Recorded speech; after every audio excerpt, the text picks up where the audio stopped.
là tutte le femmine piace essere accarezzate, coccolate blandine. Sì, ma non sopracculi a tradimento. Povera, gratis e t'amore dei. Quando sei simpatica. Era si pure bunarella forte. Picceri, questo qua è il mio numero, la mia calzoniera. Quando ti rinovano il libro, via. Vieni che non ci perdi. Già, e poi io venivo dentro alla vostra calzoniera, così. Vabbè, ho capito, sei una ragazza seria. Certo. Scusami tante come non detto, mi dispiace, sai. Mi tengo una collezione di abiti da sera di Valentino. Mi da volessi fare tutte vestite pregiate. Ma magari te ne provavi qualcuno e se ti sei buono ti portava tu. Ma se sei così serio, scusami tante come non detto. No, parola mia.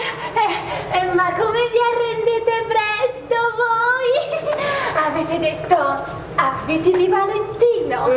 Ma avete detto abiti originali di Valentino. Sì. Sentite, è lo stesso sta casarella.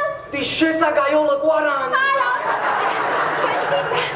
Va bene giovedì? No, perché sapete a me qua il giovedì ma mi danno tutto il pomeriggio libero. Sì, va bene, facciamo dopo le 18. Perfetto. E mo vai, bella, vai. Fammi a chiamare il signorino Maurizio. Vado. Vai. Ci vediamo giovedì. Vai che è meglio. Giovedì. Arrivederci. Giovedì, vai.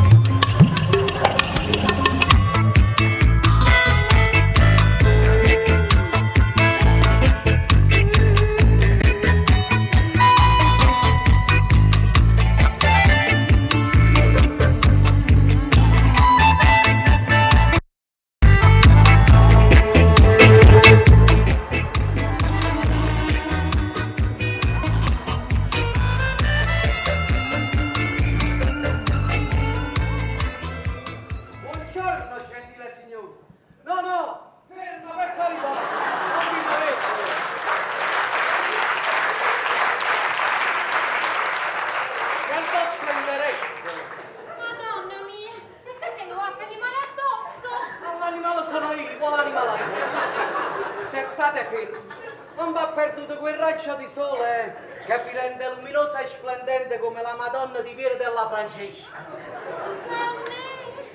Veramente? Senza alcun dubbio, voi siete un quadro, una visione rinascimentale, bella, bellissima. Mamma mia, davvero? E chi lo struzze cocchine che ieri sera da che modo ci ha sapito? Solo perché tenere il bigotino, la crema salmo non faccio. E dite, giovanotto, davvero mi trovate tanto carina? Carina? Sì. Vedete, bellissima visione? Questa curvatura qui, Sì. queste due curvature qui, racchiudono in sé tutta l'armonia dell'universo. È come dire un raggio di sole che brilla nel cielo, avete capito? Mamma mia. Quest'altra curvatura invece... Mamma! Filippo! No, mamma, che stai pensando? E quello il giovanotto qui dimostrava la traiettoria della stella cometa. Ah, e io conosco buone traiettoria Filippo. Ah, ma allora è questo il famoso Filippo, che lo roberizzò. Sì, è isso! Allora di che ti trovi?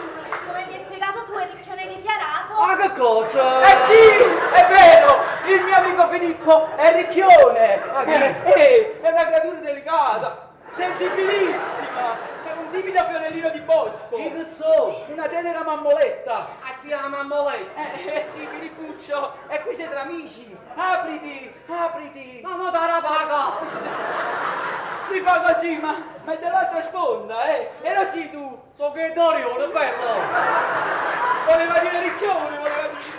Filippo, ma tu l'altro giorno ti sei comprato pure le scarpe col tacco. E non faccio un muro d'attacco tra 3 minuti.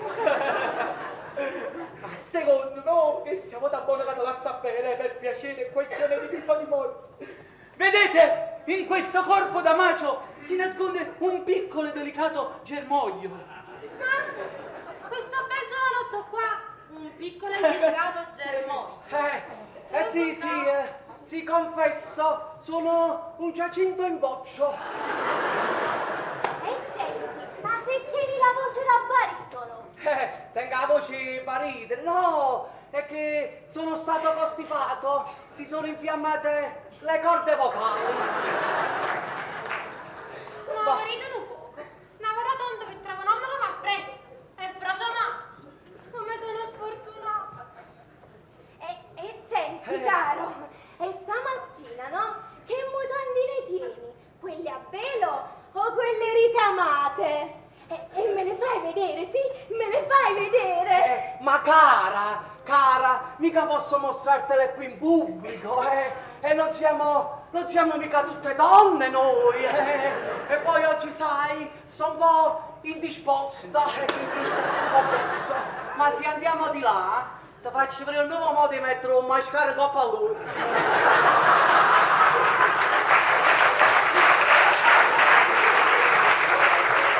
Sì, dai, insegnami, voglio vedere, insegnami. Va prima Rassans, vai. Vado Non ti subito, preoccupare, vai. vado. A tirare un po' di spezzettette di coscia. Cara,